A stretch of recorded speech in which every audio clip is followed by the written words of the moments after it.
दोस्तों नमस्कार। स्वागत है आप सभी का अपने यूट्यूब चैनल टॉपर क्लासेस में। देखेंगे हम आज जो जीएस के अंतर्गत हमने आज भारतीय राज्य व्यवस्था या पॉलिटी के कुछ महत्वपूर्ण सवालों का कलेक्शन किया हूँ, जो आने वाली आगामी विभिन्न परीक्षाओं के लिए अति महत्वपूर्ण होगा। जो विभिन्न परीक्षाओं में सवाल पूछे गए हैं उन सभी क्वेश्चनों को आज हम देखेंगे। अगर आपको कंटेंट अच्छा लगे तो प्लीज़ चैनल को लाइक करिएगा, सब्सक्राइब करिएगा और दोस्तों में शेयर करिएगा। आगामी सवालों की चर्चा हम इस टॉपिक में करेंगे। देखें, पहला क्वेश्चन है, बहुत ही महत्वपूर्ण है, जो यूपी पीसीएस 2004 में पूछा गया है। निम्नलिखित में से कौन संसद का अन्य भाग नहीं है? ये यूपी पीसीएस 2004 का सवाल पूछा गया है। पहला है राष्ट्रपति, दूसरा है उपराष्ट्रपति, तीसरा है लोकसभा और चौथा है राज्यसभा। संसद के मुख्यतया 3 अंग होते हैं। कितने अंग होते हैं? 3 अंग। आप लोग याद रखिएगा। पहला होता है लोकसभा, दूसरा होता है राज्यसभा और तीसरा होता है राष्ट्रपति। ठीक है, राष्ट्रपति। राष्ट्रपति भारत का प्रथम नागरिक होता है, जबकि लोकसभा निम्न सदन होता है तथा राज्यसभा उच्च सदन होता है। अगर इनका अनुच्छेद में क्रम देखा जाए तो आप लोग ट्रिक याद रखिएगा। सरला सामान्य होता है संसद, जो कि है अनुच्छेद 79 में। रामान्य होता है राज्यसभा, जो कि अनुच्छेद 80 में है। और रामान्य होता है लोकसभा, जो कि 81 में है। और राष्ट्रपति अनुच्छेद 52 में है। तो समझ में आ गया होगा दोस्तों। तो इनमें से कौन सा अंग नहीं होगा? राष्ट्रपति होता है, लोकसभा होता है, राज्यसभा होता है, जबकि उपराष्ट्रपति इसका अंग नहीं होता है। ये जो होता है राज्यसभा का पदेन सभापति होता है। इसलिए ऑप्शन नंबर इसका दूसरा सही जवाब हो जाएगा। तो संसद के 3 अंग हुए, लोकसभा, राज्यसभा, राष्ट्रपति। राष्ट्रपति अनुच्छेद 52 में चर्चा की गई है, जबकि संसद की 79 में, लोकसभा की 81 में तथा राज्यसभा की 80 में चर्चा की गई है। तो समझ में आ गया होगा दोस्तों। अगले क्वेश्चन पे चलते हैं। क्वेश्चन नंबर 2, भारतीय संविधान के किस भाग को उसकी आत्मा की संज्ञा प्रदान की गई है? पहला ऑप्शन है प्रस्तावना, दूसरा है मौलिक अधिकार, तीसरा है राज्य के नीति निर्देशक तत्व, चौथा है संविधान के सभी अनुच्छेद। तो दोस्तों, जो उसकी आत्मा की संज्ञा की गई है वो ऑप्शन नंबर इसका पहला प्रस्तावना इसका सही जवाब हो जाएगा। समझ में आ गया होगा दोस्तों। राज्य के नीति निर्देशक तत्व कहाँ से लिए गए हैं? तो आपको पता होना चाहिए, डीपीएसपी आयरलैंड से लिए गए हैं। कहाँ से? आयरलैंड से। अगर पूछा जाए मौलिक अधिकार कहाँ से लिए गए हैं, तो आपको जानकारी होना चाहिए यूएसए से लिए गए हैं, अमेरिका से जो है मौलिक अधिकार को सम्मिलित किया गया है। तो इसका ऑप्शन नंबर पहला सही जवाब हो जाएगा। अगले क्वेश्चन पे दोस्तों चलते हैं। क्वेश्चन नंबर तीसरा है, काफ़ी बार सवाल पूछा गया है, वीपीएससी में सवाल पूछा गया है। पटना उच्च न्यायालय की स्थापना कब हुई? पहला है 1916, दूसरा है 1917, तीसरा है 1918 और चौथा है 1921। तो दोस्तों, पटना उच्च न्यायालय की जो स्थापना हुई थी सन 1916 में हुई थी। इसलिए ऑप्शन नंबर इसका पहला सही जवाब हो जाएगा। समझ में दोस्तों आ गया होगा। अगले क्वेश्चन पे चलते हैं दोस्तों। क्वेश्चन नंबर 4, भारत के उपराष्ट्रपति का चुनाव किया जाता है। ये भी एसएससी में सवाल पूछा गया है 2008 में।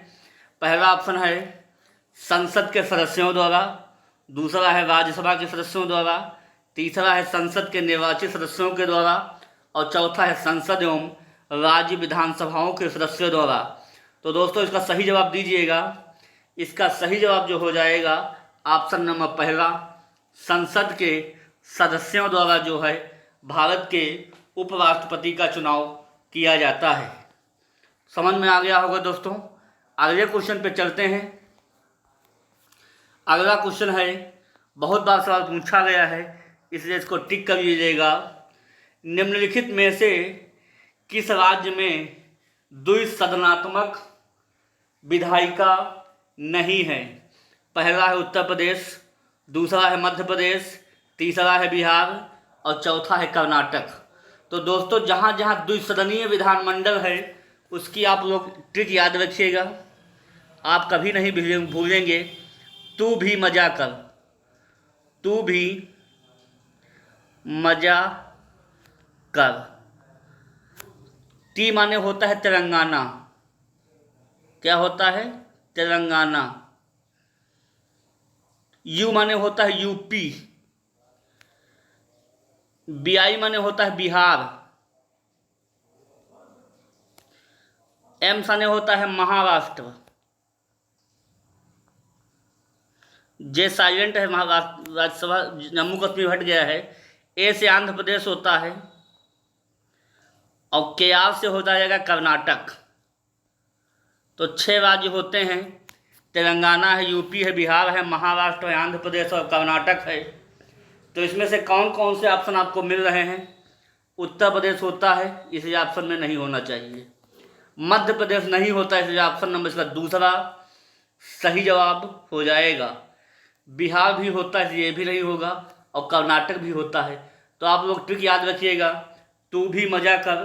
तेलंगाना है, यूपी है, बिहार है, महाराष्ट्र है, आंध्र प्रदेश है और कर्नाटक।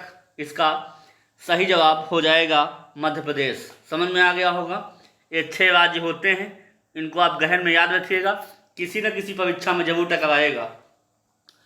अगला क्वेश्चन है क्वेश्चन नंबर 6। भारत में पहली बार महिलाओं को मताधिकार कब प्राप्त हुआ? पहला ऑप्शन है 1920, दूसरा है 1926, तीसरा है 1933 और चौथा है 1936। तो दोस्तों पहली बार जो महिलाओं का जो मताधिकार प्राप्त हुआ है वो 1926 में प्राप्त हुआ। ऑप्शन नंबर इसका बी सही जवाब हो जाएगा। समझ में आ गया होगा दोस्तों। अगले क्वेश्चन पे चलते हैं। अगला क्वेश्चन है, किस संविधान संशोधन अधिनियम द्वारा भारतीय संविधान में 9वीं अनुसूची जोड़ी गई? तो 9वीं अनुसूची में किसका जिक्र किया गया है? तो आपको जानकारी होना चाहिए, कुल 12 सूचियों का जिक्र जो है भारतीय संविधान में किया गया है, जिसमें 9वीं सूची जो है भूमि सुधार से संबंधित है। किससे संबंधित है? भूमि सुधार से। तो इसकी कौन सी थी? तो आपको याद होना चाहिए किस संविधान संशोधन के तहत जो है जोड़ा गया है।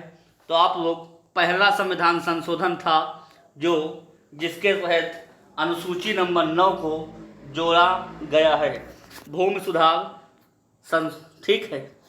अगले क्वेश्चन पे दोस्तों चलते हैं। अगला क्वेश्चन है, मौलिक अधिकारों को लागू करने का दायित्व है? पहला ऑप्शन है सुप्रीम कोर्ट या उच्चतम न्यायालय, दूसरा है उच्च न्यायालय हाई कोर्ट, तीसरा है उपर्युक्त दोनों और चौथा है भारत के मुख्य न्यायाधीश पर। तो दोस्तों जो मौलिक अधिकार जो होता है उसको लागू करने का जो अधिकार है इन दोनों कोर्टों के पास है, सुप्रीम कोर्ट के पास भी और हाई कोर्ट के पास भी। इसलिए ऑप्शन नंबर इसका दूसरा सही जवाब हो जाएगा। भारतीय जो संविधान में मौलिक अधिकार 6 बताए गए हैं, समझ में आ गया होगा। 7वां मौलिक अधिकार संपत्ति का अधिकार हटा दिया गया है। तो इसलिए वर्तमान में 6 मौलिक अधिकार की गणना की जाती है। अगले क्वेश्चन पे दोस्तों चलते हैं। अगला क्वेश्चन है 73वें संविधान संशोधन अधिनियम द्वारा भारतीय संविधान में कौन सी अनुसूची जोड़ी गई? तो दोस्तों 73वां जो संविधान संशोधन था वो पंचायत से संबंधित था। किससे? पंचायत से संबंधित था, जबकि 74वां संविधान संशोधन नगर निगम से संबंधित था। तो पंचायत को किस अनुसूची में रखा गया है? 11वीं अनुसूची में रखा गया है। इसलिए ऑप्शन नंबर इसका बी सी 11वीं अनुसूची सही हो जाएगा। अगर पूछे नगर निगम को 74वें संविधान संशोधन के तहत 12वीं अनुसूची में जो है रखा गया है। तो समझ में आ गया होगा 73वां संविधान संशोधन पंचायत 11वीं अनुसूची, 74वां संविधान संशोधन नगर निगम से संबंधित है, 12वीं अनुसूची में रखा गया है। तो समझ में आ गया होगा दोस्तों। अगले क्वेश्चन पे दोस्तों चलते हैं। क्वेश्चन नंबर 10, निम्नलिखित में से किस प्रदेश में विधान परिषद नहीं है? इसके पहले मैं इसका जिक्र कर चुका हूँ। तू भी मजा का वही टिक लगा दीजिएगा। आरआरबी 2008 में सवाल पूछा गया है। तू भी मजा कर, तू भी मजा कर। वही 6 राज्यों को आप लोग याद रखिएगा, जिसमें से यूपी होता है, महाराष्ट्र होता है, बिहार होता है, उत्तराखंड का जिक्र नहीं आता है। इसलिए ऑप्शन नंबर डी इसका सही जवाब हो जाएगा। समझ में आ गया होगा दोस्तों। अगले क्वेश्चन पे चलते हैं। क्वेश्चन नंबर 10 है कि भारतीय संसद के कितने अंग हैं? पहला ऑप्शन है 2, दूसरा है 3, तीसरा है 4 और चौथा है 1। तो जो भारतीय संसद है उसमें भारतीय जो संसद के जो अंग हैं वो 3 की जो है बात कही गई है। इसलिए ऑप्शन नंबर इसका बी सही जवाब हो जाएगा। कौन कौन से अंग हैं? लोकसभा, राज्यसभा तथा प्रेसिडेंट या राष्ट्रपति, ये 3 अंग जो हैं बतलाए गए हैं। अगले क्वेश्चन पे दोस्तों चलते हैं। क्वेश्चन नंबर 12, भारत के संविधान में मौलिक अधिकार जो है कितने हैं, किसका हिस्सा है? कहने का तात्पर्य है जो मौलिक अधिकार है एसएससी 2002 में सवाल पूछा गया है, मूल संविधान का हिस्सा है या चौथे संविधान संशोधन द्वारा जोड़े गए थे या संसद द्वारा 1952 में जोड़े गए थे। डी ऑप्शन है 22वें संविधान संशोधन द्वारा जोड़े गए हैं। तो दोस्तों जो मौलिक अधिकार हैं वो मूल संविधान का हिस्सा था। इसलिए ऑप्शन नंबर इसका पहला सही जवाब हो जाएगा। समझ में दोस्तों आ गया होगा। अगले क्वेश्चन पे चलते हैं। क्वेश्चन नंबर 13, संविधान का कौन सा अंश भारत के नागरिकों के आर्थिक न्याय प्रदान करने का संकेत करता है? पहला ऑप्शन है राज्य के नीति निर्देशक तत्व, दूसरा है मौलिक अधिकार, तीसरा है प्रस्तावना और चौथा उपयुक्त सभी। तो दोस्तों हमने कहा है जो प्रस्तावना मौलिक अधिकार यूएसए से लिए गए हैं, जबकि नीति निर्देशक तो डीपीएसपी जो है आयरलैंड से लिए गए हैं और प्रस्तावना की जो भाषा है वो ऑस्ट्रेलिया से ली गई है। तो जो इसका न्याय प्रदान करने का संकेत किसके पास है? तो डीपीएसपी या आयरलैंड से लिए गए हैं राज्य के नीति निर्देशक तत्व के पास। ऐसे ऑप्शन नंबर इसका पहला सही जवाब हो जाएगा। तो समझ में दोस्तों आ गया होगा। अगले क्वेश्चन पे चलते हैं। अगला क्वेश्चन है, काफ़ी बार सवाल पूछा गया है, इसे टेंटेटिव क्वेश्चन है, टिक कर लीजिएगा। भारत में एकल नागरिकता की अवधारणा अपनाई गई है। पहला ऑप्शन है इंग्लैंड से, दूसरा है यूएसए से, तीसरा है कनाडा से, चौथा है फ्रांस से। तो जो एकल नागरिकता है वो ब्रिटेन या इंग्लैंड से जो है ली गई है। इसलिए ऑप्शन नंबर पहला सही जवाब हो जाएगा। समझ में दोस्तों आ गया होगा। डीपीएसपी कहाँ से लिए गए हैं? आयरलैंड से लिए गए हैं। समझ में आ गया होगा। गणतंत्रात्मक राज्य कहाँ से लिया गया है? फ्रांस से लिया गया है गणतंत्रात्मक राज्य।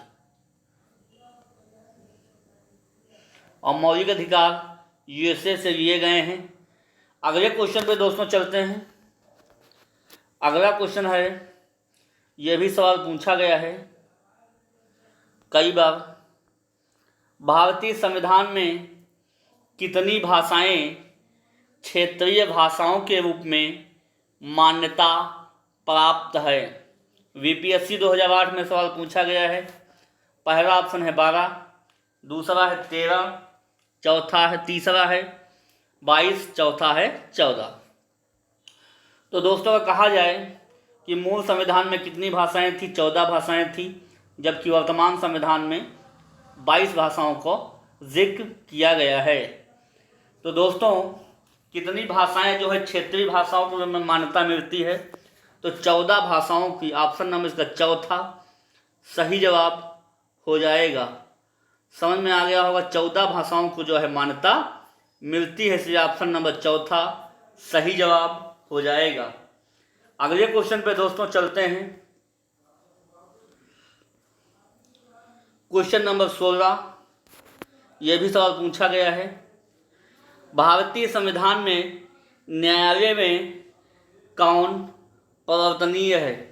पहला ऑप्शन है नीति निर्देशक तत्व, दूसरा है प्रस्तावना से, तीसरा है मूल अधिकार से, तीसरा है मूल कर्तव्य से, और चौथा है मूल अधिकार से।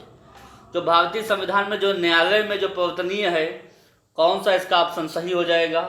ऑप्शन नंबर डी, मूल अधिकार इसका सही जवाब हो जाएगा। समझ में दोस्तों आ गया होगा।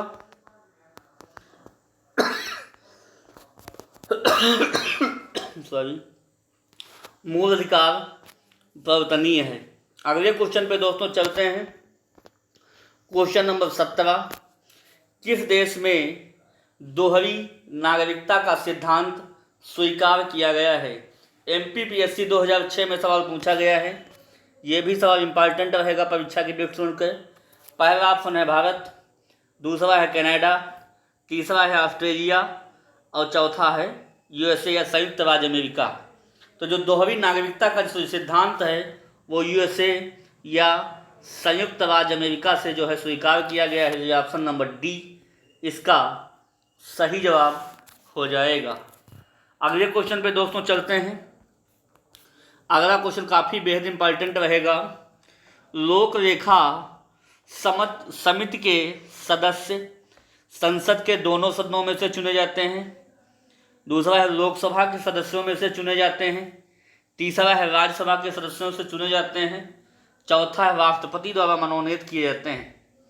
तो जो लोक लेखा समिति के जो सदस्य होते हैं वो संसद के दोनों सदनों में से चुने जाते हैं। तो कहा जाए कौन कौन से होते हैं, वो लोकसभा से आते हैं और राज्यसभा से चुने जाते हैं। पूछा जाए लोकसभा से कितने आएंगे, तो लोकसभा से आएंगे 15 मेंबर और राज्यसभा से आएंगे 7 मेंबर। दोनों को अगर सम कर दिया जाएगा तो लोक लेखा समिति में कुल 22 सदस्य हो जाएंगे। तो समझ में आ गया होगा दोस्तों। अगले क्वेश्चन पे चलते हैं। अगला क्वेश्चन है क्वेश्चन नंबर 19। ये भी सवाल काफ़ी बार सवाल पूछा गया है, इसलिए इसको टिक कर लीजिएगा। आंध्र प्रदेश एक भाषाई राज्य के रूप में गठित किया गया। यूपीपीसीएस 2009 में सवाल पूछा गया है। पहला ऑप्शन है 1950, दूसरा है 1953 में, तीसरा है 1956 में और चौथा है 1961 में। तो दोस्तों आंध्र प्रदेश में जो भाषाई राज्य में गठित होने वाला पहला राज्य था वो आंध्र प्रदेश था। किस सन में, तो 1953 में जो है गठित किया गया। इसलिए ऑप्शन नंबर इसका बी सही जवाब हो जाएगा। अगले क्वेश्चन पे दोस्तों चलते हैं। सवाल अच्छा था। अगला क्वेश्चन है संसद के किसी भी सदन के 2 सत्रों के बीच अंतराल किससे अधिक नहीं होना चाहिए। पहला ऑप्शन है 3 महीने, दूसरा है 6 महीने, तीसरा है 9 महीने और चौथा है 12 महीने। तो दोस्तों कोई भी जो सत्र चल रहे हों, कुल 3 सत्र जो है चलते हैं। समझ में आ गया। पहला कौन सा चलता है? ग्रीष्मकालीन सत्र चलता है। दूसरा चलता है शीतकालीन सत्र चलता है, और दूसरा जो है वर्षाकालीन सत्र चलता है या मानसून सत्र। तीसरा चलता है शीतकालीन सत्र। तो 2 सत्रों के जो बीच के जो अंतराल होना चाहिए वो 6 महीने से अधिक नहीं होना चाहिए। समझ में आ गया होगा दोस्तों। अगले क्वेश्चन पे दोस्तों चलते हैं।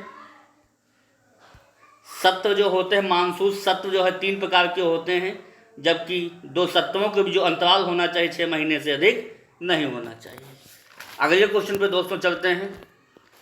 अगला क्वेश्चन है क्वेश्चन नंबर 21 कि 52वें संविधान संशोधन अधिनियम द्वारा 1985 ईस्वी में कौन सी अनुसूची को भारतीय संविधान में शामिल किया गया? पहला ऑप्शन है 9वीं अनुसूची, दूसरा है 10वीं अनुसूची, तीसरा है 11वीं अनुसूची, 12वां है 12वीं अनुसूची। तो दोस्तों 9वीं अनुसूची में किसका बात कही गई है? भूमि सुधार। 9वीं सूची में क्या है? भूमि सुधार की बात कही गई है। 10वीं सूची में किसकी बात कही गई है? दल बदल। 11वीं सूची में किसकी बात कही गई है? पंचायत की जो है बात कही गई है। तीसरी में किसकी बात कही गई है? नगर निगम। किसकी बात कही गई है? नगर निगम की बात कही गई है। तो जो 52वां संविधान संशोधन था, तो आप लोग याद रखिएगा 52, 5 गुना 10 कितना होता? 5 गुने में 2, 10। 10वीं अनुसूची को टिक कर लीजिएगा। 52वां संविधान संशोधन 10वीं अनुसूची दल बदल से संबंधित था, इसलिए ऐसे टिक पकड़ लीजिएगा। 5 गुना में 2, 10वीं अनुसूची। अगले क्वेश्चन पे दोस्तों चलते हैं। अगला क्वेश्चन है कि प्रधानमंत्री की नियुक्ति राष्ट्रपति करता है, यह किस अनुच्छेद में वर्णित है? काफ़ी जो सवाल है पूछा गया है। अनुच्छेद 61, अनुच्छेद 70 कि अनुच्छेद 75 है कि अनुच्छेद 85 हो जाएगा?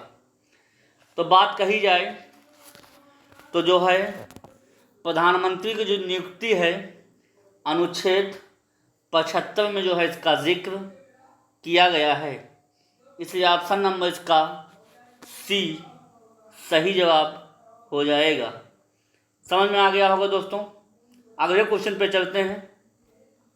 क्वेश्चन नंबर 23, भारत के उपराष्ट्रपति के पद पर लगातार 2 बार कौन रहा था?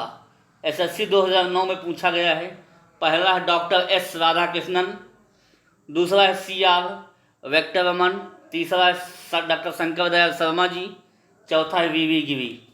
तो डॉक्टर एस जो राधाकृष्णन थे उपराष्ट्रपति के पद पर जो है 2 बार रहे। इन्हीं के जन्म दिवस पर जो है हम लोग आज शिक्षक दिवस जो है या टीचर्स डे मनाते हैं। 5 सितंबर को शिक्षक दिवस के रूप में मनाया जाता है। तो समझ में आ गया होगा दोस्तों। अगले क्वेश्चन पर चलते हैं। क्वेश्चन नंबर 24,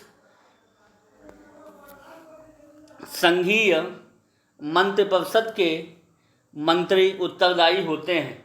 VPSC 1996 में सवाल पूछा गया है। पहला ऑप्शन है प्रधानमंत्री के पद, दूसरा है राष्ट्रपति के पद, तीसरा है संसद के पद और चौथा है केवल लोकसभा के पद। जो संघीय मंत्रिपरिषद के मंत्री जो उत्तरदायी होते हैं वो केवल लोकसभा के प्रति उत्तरदायी होते हैं, इसलिए ऑप्शन नंबर इसका डी सही जवाब हो जाएगा। समझ में आया दोस्तों, आ गया होगा। अगले क्वेश्चन पे चलते हैं।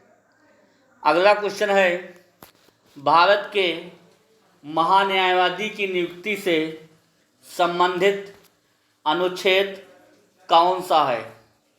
पहला ऑप्शन अनुच्छेद 53, दूसरा है अनुच्छेद 63, तीसरा है अनुच्छेद 76 और चौथा है अनुच्छेद 79। तो दोस्तों अनुच्छेद 53 में किसकी बात कही गई है? कही गई है राष्ट्रपति जो है, राष्ट्रपति सभी प्रकार के आपातकाल लगा सकता है और हटा सकता है। ये 53 में बात कही गई। राष्ट्रपति सभी प्रकार के आपातकाल लगा सकेगा और हटा भी सकेगा। अनुच्छेद 63 में किसकी बात कही गई है? वाइस प्रेसिडेंट या उपराष्ट्रपति की जो बात कही गई है। तीसरा ऑप्शन अनुच्छेद 76 में किसकी बात कही गई है? वो भारत के महान्यायवादी या अटॉर्नी जनरल की बात जो है अनुच्छेद 76 में की गई है, जो वर्तमान में कौन है? के वेणुगोपाल जी हैं। समझ में आ गया होगा। तो जो भारत का महान्यायवादी होता है, भारत का सबसे बड़ा वकील जो होता है महान्यायवादी, उसी अटॉर्नी जनरल कहते हैं। अनुच्छेद 76 में इसका वर्णन किया गया है। अनुच्छेद 79 में क्या होता है? अनुच्छेद 79 में जो है राष्ट्रपति जो है, राष्ट्रपति से संबंधित जो है इसका प्रावधान किया गया है। अगले क्वेश्चन पे चलते हैं। तो इसका सही जवाब क्या हो जाएगा? 76 इसका सही जवाब हो जाएगा। अगले क्वेश्चन पे दोस्तों चलते हैं। Question number 26। कौन सा अनुच्छेद संसद के दोनों अधिवेशनों के बीच 6 माह के अंतराल की अनिवार्यता का उल्लेख करता है? अनुच्छेद 81, दूसरा अनुच्छेद 82, तीसरा अनुच्छेद 83, चौथा अनुच्छेद 85। तो दोस्तों 2 अधिवेशनों के बीच जो अंतराल करता है 6 माह का होना चाहिए, इसकी जो अनिवार्यता होती है अनुच्छेद 85 से ऑप्शन नंबर डी सही जवाब हो जाएगा। समझ में दोस्तों आ गया होगा। क्वेश्चन नंबर 27 पे चलते हैं हम लोग हैं। फिर वही क्वेश्चन टकराया है, आपको इस बार याद हो गया होगा। वह राज्य जहां विधान परिषद नहीं है तो ठीक वही आप लोग याद रखिएगा, किसी न किसी एग्ज़ाम में टकराएगा। तू भी मजा कर। अब तो याद हो गया होगा यार। टी से तेलंगाना, यू से यूपी, BI से बिहार, M से महाराष्ट्र, A से आंध्र प्रदेश और कर से कर्नाटक। तो 6 राज्य हो गए। उत्तर प्रदेश में होता है, महाराष्ट्र में होता है, कर्नाटक में होता है, कहाँ नहीं होता है? तमिलनाडु में नहीं होता है। ऑप्शन नंबर डी इसका सही जवाब हो जाएगा। अगले क्वेश्चन पे दोस्तों चलते हैं। अगला क्वेश्चन काफ़ी बार सवाल पूछा गया है, फिर कहीं ना कहीं टकराने की प्रबल संभावना रहेगी। अगला क्वेश्चन है, लोक लेखा समिति में लोकसभा एवं राज्यसभा के क्रमशः कितने सदस्य होते हैं? पहला है 20,10, दूसरा है 20,15, तीसरा है 15,10 और चौथा है 15,7। तो दोस्तों लोक लेखा समिति में जो है कितने सदस्य होते हैं? टोटल आपको पता होना 22 सदस्य होते हैं। कहाँ से आते हैं? पहला है लोकसभा से आएंगे, दूसरा है राज्यसभा से आएंगे। तो ये आपको जानकारी होना चाहिए कि लोकसभा से कितने आते हैं? 15 रास्ते आते हैं, जबकि राज्यसभा से कितने आते हैं? 7 आते हैं। तो टोटल कितने हो गए? 22 सदस्य हो गए, जो कि ऑप्शन नंबर डी में सही लिखा है। इसलिए ऑप्शन नंबर डी इसका सही जवाब हो जाएगा। अगले क्वेश्चन पे दोस्तों चलते हैं। Question number 29। नीति निर्देशक तत्वों को कार्यान्वित करने के लिए क्या मूल अधिकारों का हनन हो सकता है? यूपीएससी 1984 में सवाल पूछा गया है। पहला ऑप्शन है हाँ, दूसरा है कुछ का, तीसरा है नहीं, चौथा है विवादग्रस्त है। तो दोस्तों जो डीपीएससी में जो कार्यान्वित करने के लिए जो है मूल अधिकारों का जो है हनन कुछ का हो सकता है, जबकि कुछ का नहीं हो सकता। इसलिए ऑप्शन नंबर बी इसका सही जवाब हो जाएगा। अगले क्वेश्चन पे दोस्तों चलते हैं। यही सेशन का अंतिम सवाल रहेगा। क्वेश्चन नंबर 30 काफ़ी बार सवाल पूछा गया है, इसे आने की जो है प्रबल संभावना रहेगी। भारत में मतदान की आयु जो है 21 वर्ष से घटाकर 18 वर्ष कब किया गया? पहला ऑप्शन है 1988, दूसरा है 1989, तीसरा है 1990 और चौथा है 1991। तो दोस्तों जो वोट डालने की उम्र थी वो 21 वर्ष से 18 वर्ष कब कर दिया गया? तो आपको याद होना चाहिए 61वां संविधान संशोधन के तहत जो है वोट डालने की उम्र 21 वर्ष से 18 वर्ष कर दी गई, जबकि जो सन था वो 1989 सन था। तो दोस्तों इसका ऑप्शन नंबर बी सही जवाब हो जाएगा। तो दोस्तों ये 30 क्वेश्चनों की जो श्रृंखला समाप्त होती है। ये क्वेश्चन कैसे लगे कमेंट बॉक्स में कमेंट जरूर करिएगा। ऐसे क्वेश्चनों को देखने के लिए टॉपर क्लासेस को ज्वाइन करिए, अपने तैयारी को मजबूत करिए और अपने माँ बापू का सपना जरूर पूरा करिए। एक बार ज़रूर देखिएगा, ये NTPC GD के लिए ही नहीं बल्कि जो भी आपके एग्ज़ाम होने वाले हैं, जैसे UP टेट है, CTET है, VPSC TRE 4 है, सक्षमता परीक्षा है, इत्यादि परीक्षाओं के लिए बेहद महत्वपूर्ण होगा। एक बार ज़रूर देखिएगा, मेरी मेहनत को बेकार मत जाने दीजिएगा, अपने माँ बापू का सपना पूरा करिएगा। लगे रहिए। All the best. Thank you.